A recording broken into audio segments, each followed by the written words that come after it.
అతలాకుతలం అవుతున్న కిష్టారం గ్రామ వాస్తవ్యులు ఏదైతే ఇలేని రాధాక్షలు కూర్చున్నారో వాళ్ళందరికీ కూడా సంఘీభావం ఈరోజు రావటం జరిగింది. అలాగే నిన్న మన అధికారులను పిలిపించడం జరిగింది నైటు. మేము చెప్పే కంటే కూడా మీరేం చెప్తారో వాళ్ళ దగ్గరికి ఆ గ్రామస్తులకి మీరే వచ్చి చెప్పండి అని చెప్పి జిఎం గారిని పిలవడం రాసింది. జిఎం గారు కూడా వచ్చి మాట్లాడారు. ఓకే, అయితే బంకర ఎందుకు పెట్టారనేది మనం ముందుగా ఆలోచించాలి. ఎన్ని చెప్పినా ఏది చెప్పినా సరే తప్పు అనేది మన నుంచి జరిగిందనేది వాస్తవం. ఎందుకంటే అప్పుడున్న నాయకులు మీ చేతులు కట్టేశారా లేకపోతే మిమ్మల్ని మాట్లాడకుండా చేశారా, ఆ పెద్ద నాయకులు అనేది మీరే ఆలోచించుకోండి. ఇదే అప్పుడున్న ఈ వాతావరణంలో మీకు ఎలాంటి స్వేచ్ఛ లేదు, మాట్లాడే హక్కు కూడా కల్పించలేదు మీకు. ఇది వాస్తవం. మనం వచ్చిన తర్వాత మీరు ఏదైతే హక్కులు ఉన్నాయో వాటికి మేము ఫుల్ సపోర్ట్ చేశాం. అందుకని ఈరోజు మీరు మాట్లాడుతున్నారు. ఆ రోజున్న పరిస్థితిలో మాజీ ఎమ్మెల్యే గారు కనుక దీని గురించి ఒక్క నిమిషం ఆలోచించి ఈ బంకర్ ఇక్కడ కాకుండా 2 కిలోమీటర్ల అవతల పెట్టినట్టయితే ఈ పరిస్థితి వచ్చేది కాదు. ఇది వాస్తవం. జరిగిపోయింది. పొల్యూషన్ అంత ఇబ్బంది పడుతున్నా మనం చూస్తున్నాం. జిఎం గారు ఒకటి మనం వస్తున్నాం, వీళ్ళకి హామీలు వస్తున్నా బంకర్ నుంచి మైన్సారి కూడా ఇక్కడికి వచ్చాం, ఈ పొల్యూషన్ రాదు అని చెప్పి మనం ఎన్నో చెప్పాం. వచ్చిన ఆ 2 రోజులు మాత్రమే మనం దానికి కేర్ తీసుకుంటున్నాం, మిగిలిన రోజులు వదిలేస్తున్నాం. ఆ రోజు పరిస్థితులే ఇప్పుడు ఈ రోజు పరిస్థితులకు కారణం. ఆ రోజు నుంచి కనుక మనం కనుక ఈ బంకర్గా పొల్యూషన్ రాకుండా మనం సగం జాగ్రత్తలు తీసుకున్నట్టయితే ఈ రోజు ఇక్కడ ఉన్న కృష్ణాల గ్రామస్తులు ఎవరు కూడా రోడ్డు ఎక్కే పరిస్థితి ఉండేది కాదు. ఇది వాస్తవం.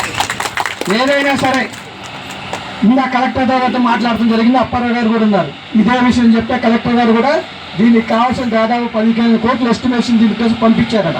ఆల్రెడీ ఈ పొల్యూషన్ రాకుండా ఏం చేయాలనేది కలెక్టర్ గారు చెప్పారు. ఆయన కూడా ఫోన్లో మేము చెప్పి కూడా మనం 2 నెలలు అయింది అనుకుంటా కలెక్టర్ గారు వచ్చి. అవును కదా, ఆయన దృష్టి కూడా తీసుకెళ్ళి ఇప్పుడే తుమ్మల నాగేశ్వరరావు గారు కూడా మాట్లాడారు. తుమ్మల నాగేశ్వరరావు గారు కూడా నేను సీఎండీతో మాట్లాడుతాను, దీనికి ఏం చర్యలు తీసుకోవాలని చెప్పి ఆయనతో కూడా చెప్పడం జరిగింది. ఆయన కూడా హామీ ఇచ్చారు, నేను కూడా వస్తాను, వచ్చి ఇక్కడ పరిస్థితులు ఏంటో తెలుస్తాయని చెప్పి ఇప్పుడే తుమ్మల గారు మాట్లాడింది.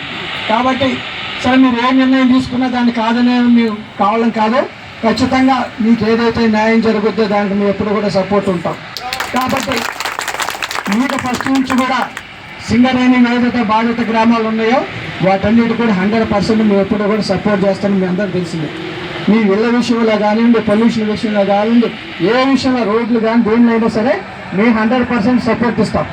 కాకపోతే ఇది ఎప్పుడు తేలుద్దా అనేది మాత్రం మనం చెప్తున్నలేదు. ఇది వాస్తవం. మనం ఎన్ని రోజులు కూర్చోవాలో ఏంటది. ఒకటి వాళ్ళు చెప్పేది ఈ రోజుల నుంచి కనుక ఒక సందేహం, నేను చెప్పేది సలహా మాత్రమే, ఇది నా ఒపీనియన్ కాదు, గుర్తుంచుకోండి. మీరందరూ ఏదైతే తీసుకుంటారో ఆ నిర్ణయమే మాది. ఒకవేళ మీరు పొల్యూషన్ రాకుండా ఉంటారు, దీనికి ఎలాంటి ఏర్పాట్లు మీరు చేస్తారో వీళ్ళని మీరు సాటిస్ఫై చేయగలిగితే వాళ్ళు ఇక్కడ నుంచి లెగిసే పరిస్థితి ఉంటుంది. వాళ్ళు సాటిస్ఫై అవ్వాలి ముందు. ఇక్కడ ఈ గ్రామంలో ఉన్న సమస్యలు ఏదైనా ఇళ్ళ దగ్గర నుంచి వాటర్ దగ్గర నుంచి ప్రతి విషయం కూడా వాళ్ళు సాటిస్ఫై అయిన తర్వాత ఖచ్చితంగా వాళ్ళు విరమిస్తారు. అప్పుడు దాకా వీళ్ళు విరమించే పరిస్థితి లేదు ఇక్కడ కనబడేదాన్ని బట్టి. ఇది మాత్రం వాస్తవం. కాబట్టి దీన్ని దృష్టిలో ఉంచుకొని మన యాక్షన్ ప్లాన్ ఏంటి, వాళ్ళని మనం ఎలా మెప్పించగలం, ఎలా చేస్తే వాళ్ళు ఈ పొల్యూషన్ నుంచి బయటపడతారు. పొల్యూషన్ వచ్చిన తర్వాత వాళ్ళు ఎంత ఇబ్బందులు పడుతున్నారో మనం చూస్తూనే ఉన్నాం. ఎంతోమంది చనిపోవడం జరిగింది. ఇవన్నీ దృష్టిలో ఉంచుకొని మానవతా దృక్పథంతో మనం కూడా వాళ్ళకి కావాల్సిన ఏదైతే సదుపాయాలు ఉన్నాయో అవి చేయాల్సిన బాధ్యత మన మీద చెప్పి మీకు తెలియజేస్తున్నారు. రిహాబిలిటేషన్ అనేది చాలా ఖర్చుతో కూడుకుంది వాస్తవమే. ఇక్కడ బంకర కూడా తీసే పరిస్థితి ఉండదు. ఒకవేళ రిహాబిలిటేషన్ కనుక మంత్రి గారు బట్టిగా తండ్రితో మాట్లాడి రిహాబిలిటేషన్ కనుక ఓకే అంటే అంతకంటే సంతోషమైన విషయం లేదు మాకు. కాబట్టి మీరు కూడా ఇక్కడ ఉన్న పరిస్థితిని మీ సీఎండీ గారికి వివరించండి, మీ అధికారులకు వివరించండి. ఇక్కడ పరిస్థితి రోజు రోజు జీవాల్సిన వీళ్ళ పరిస్థితులను గమనించండి. ఎందుకంటే పొల్యూషన్కి ఎంత మంచి, మొన్న ఒక వీడియో కూడా పెట్టారు ఒకళ్ళు, ఈ పొల్యూషన్ వల్ల నేను చనిపోయాయని చెప్పి. అది చాలా వైరల్ అయింది. కాబట్టి మనం తీసుకునేది ఏదైతే ఉందో ఫస్ట్ మనం ఏదైతే అనుకున్నామో పొల్యూషన్ గురించి ఒక 7-8 నెలల క్రితం అనుకుంటా, అప్పటి నుంచి కనుక మీరు కనుక తీసుకున్నట్టయితే జాగ్రత్తలు తీసుకున్నట్టయితే ఖచ్చితంగా ఈ రోజు ఈ పరిస్థితి వచ్చేది కాదు. ఇది మాత్రం వాస్తవం. ఏదో తూతూ మంత్రంగా అప్పుడు వస్తున్నారు, ఆ 2-3 రోజులు హడావుడి చేస్తున్నారు, తర్వాత మర్చిపోతూనే ఉన్నారు. ఇది వాస్తవం. ఈ రోడ్ నుంచి మనం ఎప్పుడు దిగినా కూడా ఎక్కడ కూడా వాటర్ కొట్టిన పరిస్థితి లేదు, అంబేద్కర్ వాటర్ కొట్టిన పరిస్థితి కూడా లేదు. మనం చెప్పినప్పుడే మీరు వాటర్ కొడతారు తప్ప తర్వాత దాన్ని మర్చిపోతున్నారు. ఆ నెగ్గులు వేసి మళ్ళా కూడా అధికారికంగా మనం కూడా దీనికి బాధ్యత అని చెప్పి మిమ్మల్ని తెలియజేస్తున్నాం.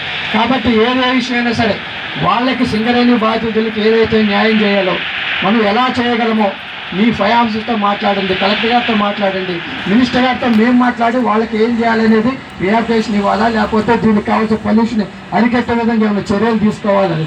ఇంతమంది శ్మశానానికి వెళ్తానికి వాళ్ళకి దారి లేదు, ఎప్పటి నుంచో అడుగుతున్నారు, దాన్ని మనం పట్టించుకోలేదు. ఇది వాస్తవం. ఎంత చిన్న విషయం అది. వాళ్ళు ఎక్కడి నుంచి వెళ్తే ఎటు నుంచి వెళ్ళాలి, వాళ్ళు అది కూడా రాదు.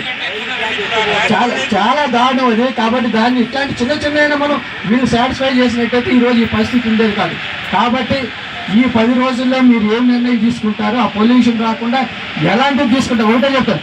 వాళ్ళు సాటిస్ఫై అయితేనే ఇక్కడ ఏదైనా జరగద్దు, వాళ్ళకి ఇష్టం లేకుండా ఏమీ జరగదని చెప్పి మీకు తెలియజేస్తూ ఈ అవకాశం ఇచ్చిన మీ అందరూ కూడా ధన్యవాదాలు. ఎప్పుడూ మీ రక్షణ అని చెప్పి మీకు తెలియజేస్తున్నాను. మీకు మంచి జరగాలనే నేను గెలిచిన దగ్గర నుంచి అసెంబ్లీలో మొట్టమొదట మాట్లాడింది సింగరేణి బాతుల కిస్టారం గురించి. మీ అందరికీ తెలిసిందని ఎవరైనా ఇంత మటుకు ఈ 5-10 సంవత్సరాల మీ గురించి మాట్లాడిన వాళ్ళు, మీ గురించి తెలిసిన వాళ్ళు ఓన్లీ ఓట్ల రాజకీయాలు తప్ప రెండో రాజకీయాలు లేదు. ఆ రోజే కనుక బంకర్ దగ్గరకు అడ్డుకున్నట్టయితే అందరూ కలిసి ఇప్పుడైతే ఎలా ఉన్నారో ఆ రోజు కనుక మీరు ఇదే పరిస్థితి ఉన్నట్టయితే ఇక్కడ బంకర్ కాదు ఏది వచ్చేది కాదు. సరే, జరిగిపోయింది.